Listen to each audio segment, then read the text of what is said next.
Halo semuanya, perkenalkan kami dari kelompok 14. Kami akan membahas tema yang berjudul Potret Kritis Pemerintah Sumatera Utara saat ini antara kebijakan dan realita di lapangan.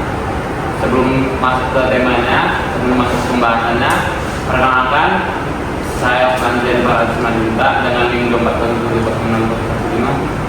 Saya Gita Yudhistira dengan NIM 2477. Saya Gita Nabila dengan NIM 24070041. Saya Diana Darmi Halwa dengan NIM 24070909. Oke, sebelumnya mengenai pembahasan dan tema kita pada saat ini, kita perlu tahu juga di Sumatera ini berbagai macam latar belakang dari suku, budaya, ras, agama, dan lain sebagainya. Tapi kita kali ini yang membahas mengenai pemerintahan dan kebijakan sama realita di lapangan. Kira-kira apa sih yang membuat alasan ini menjadi tema kita kira-kira dari tahun kita? Kenapa? Kira-kira dari sudut pandang seperti apa? Kenapa yang perlu kita bahas ini? Kayaknya menarik. Karena di Sumatera Utara ini ada yang nggak sesuai juga sama di lapangannya kebijakan pemerintah. Contoh-contohnya banyak ya kira-kira ya. Kalau kira-kira kalau kita dari Nias nih, kayak mana nih di Nias sana? Pasti banyak timpangan atau kesenjangan infrastruktur. Tentunya yang di Nias juga sama kayak kan Nias masih Sumatera Utara. Jadi menurutku topik kita ini sangat menarik untuk dibahas di zaman sekarang. Masih relevan berarti kira-kira ya. Karena di Nias pun mengenai kebijakan sama di lapangannya berbeda ya. Memang Nias sekarang masih daerah tertinggal memang. Di tempat masih termasuk 3T. Iya, 3T tertinggal apa 3T ini? Tertinggal, terbelakang sama perempuan yang Pokoknya tertinggal ya, daerah tertinggal ya. Memang kalau di Nias sendiri, kalau di tempat nggak kira-kira? Aksesnya kenapa? Dari tempat saya udah termasuk ini sih lumayan bisa lah di antara yang lain karena kebetulan di tempat saya udah termasuk terdalam kabupaten, namun di sisi lain apapun dari Nias yang lain tentunya masih tertinggal. Oh, berarti di daerahmu namanya daerah terdalam, memang udah masuk dalam golongan maju lah ya. Kalau kita sendiri dari mana kita sebenarnya? Saya berasal dari Risma Muslim. Kalau menurut pandangan saya, kebijakan pemerintah di Risma Muslim itu kurang bagaimana ya? Kurang dijalankan. Oh, kurang efektif. Karena di daerah saya kan agak masuk ke dalam nih, daerah pegunungan. Kebijakannya kurang merata ke situ. Tapi kalau dari tempatmu ke kota jauh nggak? Apa sih kotanya kan penurunan? Nah dari tempatmu ke Tangerang berapa nih? Sekitar 1 jam. 1 jam. Tapi jalannya masih bagus. Kalau jalan ke kampung saya itu Susah. gimana ya? Rusak, agak-agak rusak. Oh, berarti janji-janji politik yang disampaikan sama gubernur-gubernur selanjutnya belum terrealisasi semua ya? Pokoknya di sampah kenapa? Kutek di sampah jalan rusak, banjir. Maksudnya tertinggal jauh kan? Iya. Nah, kenapa tuh kira-kira? Memang ada kesalahan di pemerintahannya atau memang salah masyarakatnya juga? Kalau menurut lo kira-kira? Gimana ya? Apa kurang sosialisasi pemerintah? Iya, soalnya pun kan ada kan kami di situ kan, dia kurang aktif sama masalah-masalah masyarakatnya. Dia lebih aktif kalau kayak ada orang tentang uang lah, dia Mau dia? baru mau mencaranya langsung. Tapi kalau untuk masyarakatnya, untuk jalannya, untuk apa gitu dia kurang. Makanya jalannya ini udah rusak-rusak. Ya masih kalau kita bisa kali itu tarik-tariknya itu kalau misalnya udah masuk ke jalan dia. Karena mereka kan ini kan nggak di ini kan sampahnya itu Kelola. iya nggak dikelola, asal sembarang buang Oh, aja. berarti di tempat kau belum ada penampungan sampah itu? Nggak ada. Orang itu kalau buang sampah itu di parkus-parkus itu. Berarti kalau nggak dibuang ke parkus, kalau nggak di apa ya, dibakar kira-kira. Iya. Kayak gitu loh berarti. terhanyut di sungai-sungai itu, di pantai-pantai kecil, jadi kan tersumbat dia, itu makanya sering banjir, iya ya. Tapi sampah nih kira-kira udah maju belum? menurutku gitu-gitu aja sih, nggak Gak maju, gak mundur ya? iya. Soalnya kan aku kecil di sini, habis itu aku pindah ke Riau, sekarang besar aku di sini lagi, ya gitu aja lah, mungkin jalannya agak lebar lah dari yang dulu gitu. Cuman kalau masalah belum juga.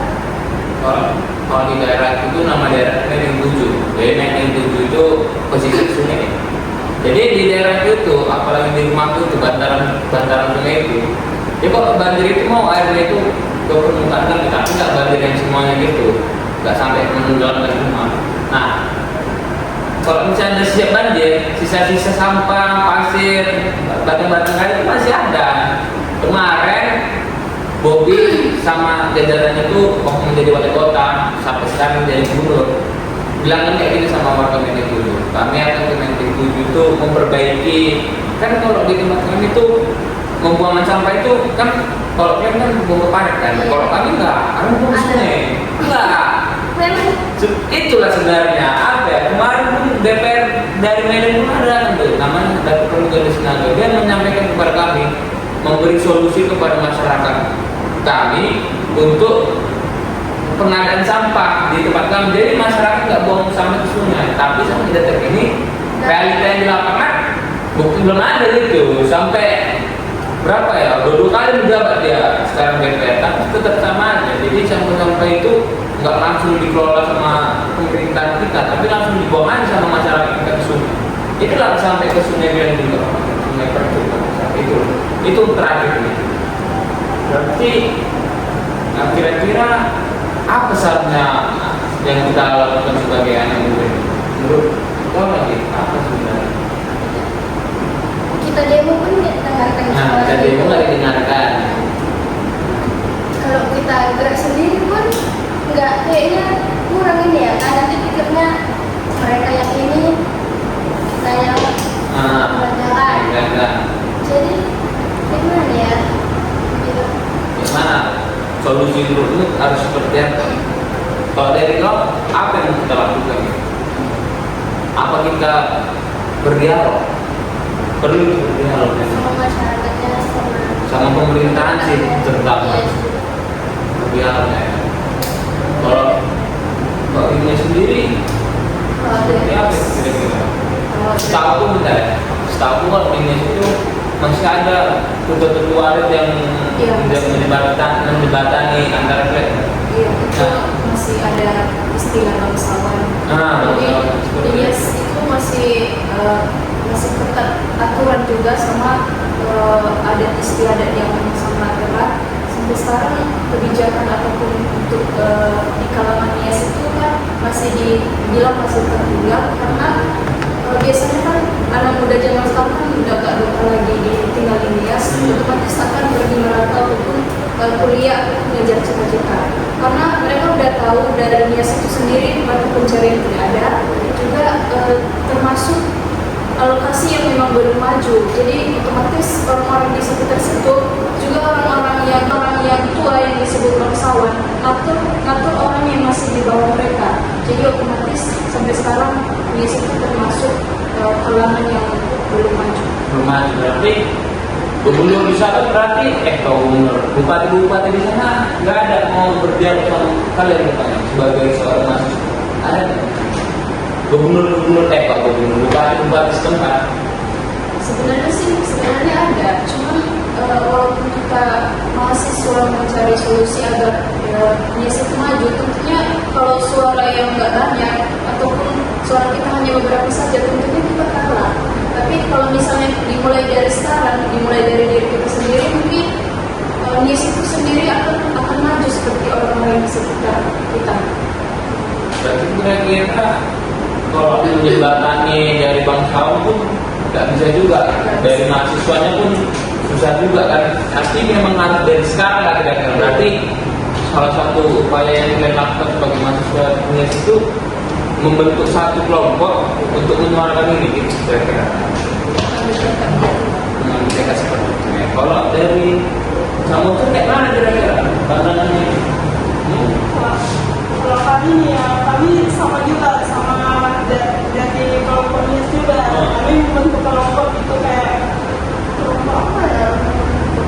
Kayak kelompok membudayakan sama itu. Terus kan di Samosir juga banyak itu kayak wisata gitu kan. Kami membentuk kelompok itu untuk kita menyuarakan tentang pendapat kami kepada pemerintah. Kami berpendapat terlebih dahulu kepada itu pemimpin di desa yang kepala desanya gitu, supaya bisa diberitahu kepada atasannya. Oh, berarti kalau kayak ini kayak kebangsawannya lah, ngasih tahu bangsawan ya. Oh, berarti ini masih ada bangsawan. Bangsawan ini kayak mana sebenarnya? Apa nih? Orang kaya? Itu termasuk juga, Orang tapi kaya? iya, tapi nggak orang kaya kali, tapi istilahnya itu dia yang mendirikan suatu budaya ataupun dia yang mendirikan suatu desa tersebut. Oh, berarti desa yang lompat batu itu ada bangsawannya? Ada, itu turun temurun. Oh, berarti kalau misalnya aku membuat suatu desa di Nias bisa aku dengan bangsawan? Bisa. Pertama kali buat itu dalam Bangsawan. Tapi jenjangnya maksudnya kalau misalnya kita kan berarti kalau ini lah ya dari sana. Inilah bangsawan. Berarti kita sebagai masyarakat. Ini pemerintah. Kira-kira seperti itu. Berarti kalau misalnya masyarakat mengadakan sesuatu entah ritual atau sebagaimana, berarti harus apa keputusannya dari bangsawan sama pemerintah. bangsawan itu.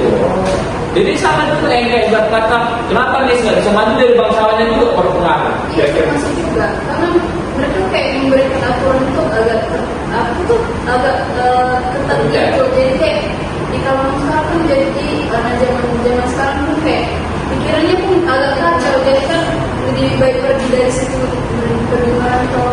Oh, berarti bangsawan sudah tidak langsung memundurkan generasi, maksudnya memundurkan kemajuan lah di sana ya, nggak mau maju orang itu.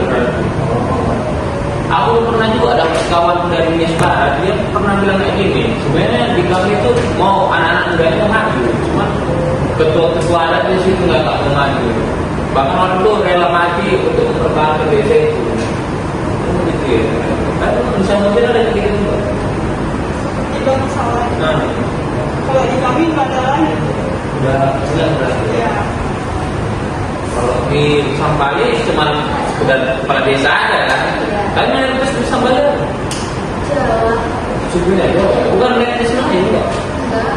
Jawa ya. Jawa semua. Pakai tempat itu beragam.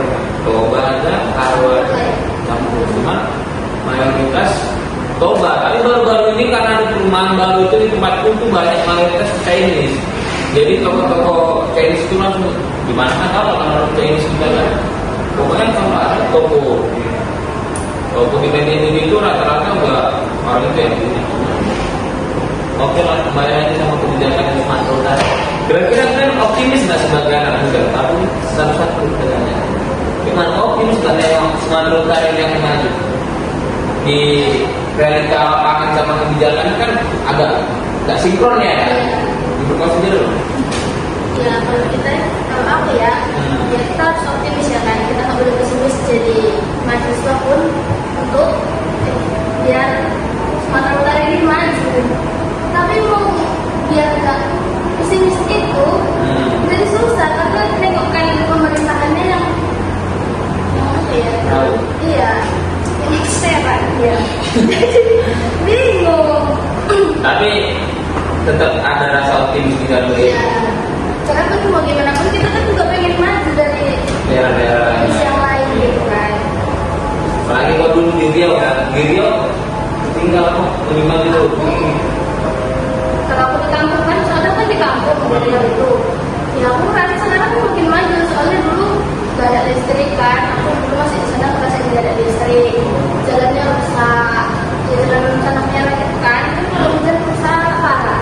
Sekarang jalannya udah jadi satu gitu kan, ada batu gitu kan, listrik udah ada, terus masyarakat yang dari luar pun banyak yang masuk ke dalam. Jadi aku merasa itu udah maju dari yang dulu, jadi nggak tertinggal. Berarti lebih secara tidak langsung kamu bilang bahwasanya daerahmu yang lama itu nggak maju dengan daerah yang sekarang di Sambal maju gitu kan? Bukan yang dia. Oh, daerah yang dia.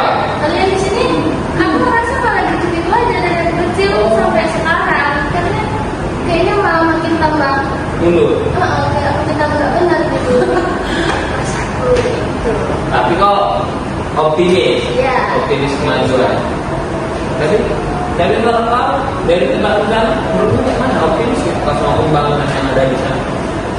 Pembangunan dari segi apa? Menurut kau? Menurutku sih itu aja.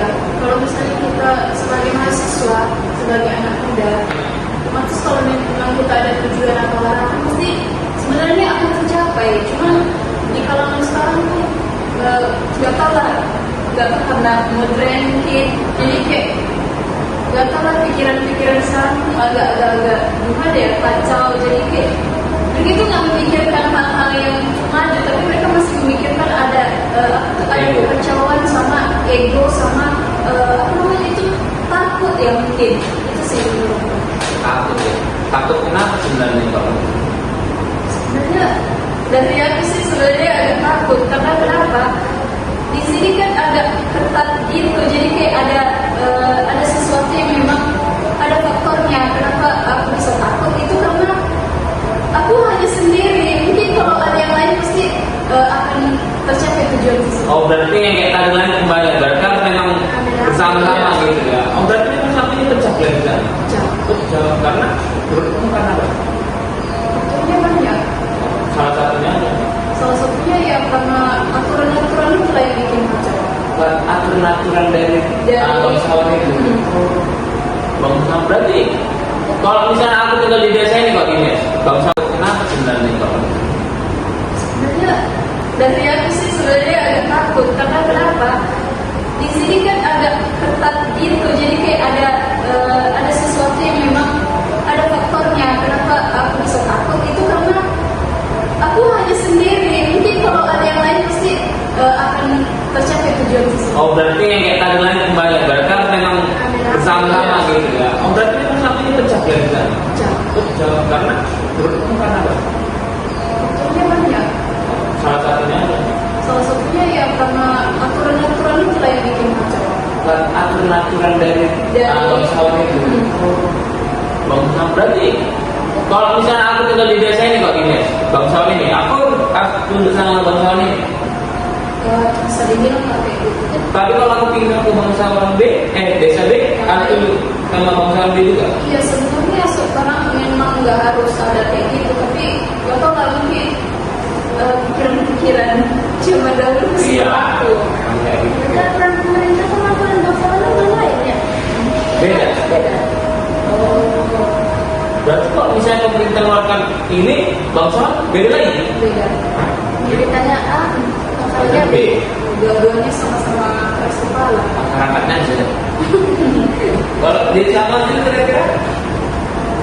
Kalau menurut saya ya, saya pribadi, Nah, kalau optimisnya kayak pemerintahan itu bagiku itu cukup lah, tapi itu masih ada kekurangan. Iya. Contohnya dalam hal pembangunan jalannya itu masih kurang.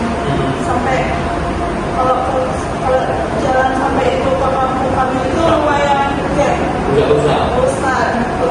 Tapi untuk pariwisata, baru pendidikan, baru kebudayaan itu di sana cukup lah. Mungkin kira-kira bahas itu adalah kali ya kan, karena kita putuskan tadi kan mengenai realita lapangan sama kebijakan. Oke, kira-kira dari kelompok 14 ya gitu aja. Ya. Sekian, terima kasih, dadah. Dadah.